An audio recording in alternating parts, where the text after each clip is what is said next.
မေကွန်းတက်ဖျားလောင်းမင်းသားကိုမြည်သည့်နိုင်ငံတွင်ဖွားမြင်တော်မူခဲ့သနည်း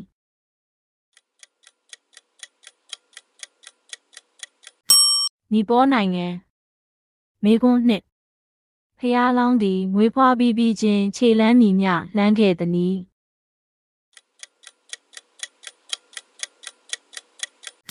ခုနှစ်လှမ်းမေကွန်းသုံးဖျားလောင်းခြေလန်းရာတွင်ခြေဘဝတော်အောက်မှပေါ်ပေါက်လာသောအရာများ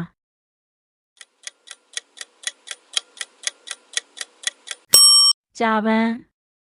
မေကွန်းလေးငါသည်လောကတွင်အမျက်ဆုံးဖြစ်သည်ဟူသောစကားကိုမြည်သည့်အချိန်ကပြောဆိုခဲ့သနည်း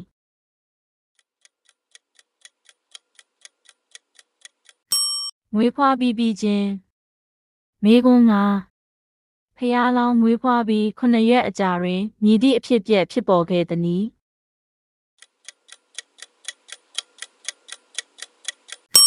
မေတော်မာယာနတ်ရွာဆန်သည်မေကွန်း6ဖျားလောင်းကိုအရွယ်ရောက်သည့်အထိပြုစုပျိုးထောင်ပေးခဲ့သောမိထွေးတော်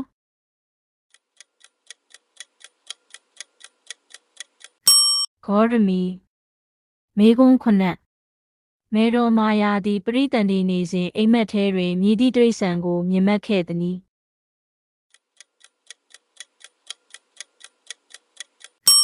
စင်ဖြူတော်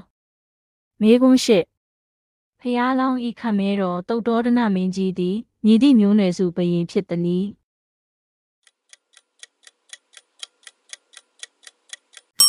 တာကီဝင်မင်းမျိုးမေကွန်းကို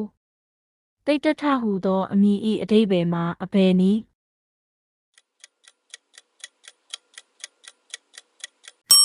အလိုရှိတိုင်းပြီးစီးပြည့်စုံသူမေကွန်း10ဖွားဖတ်တော်9 ပါးတွင်တမဲ့ဝတ္ထုပစ္စည်းအဖြစ်ပါဝင်သောအရာ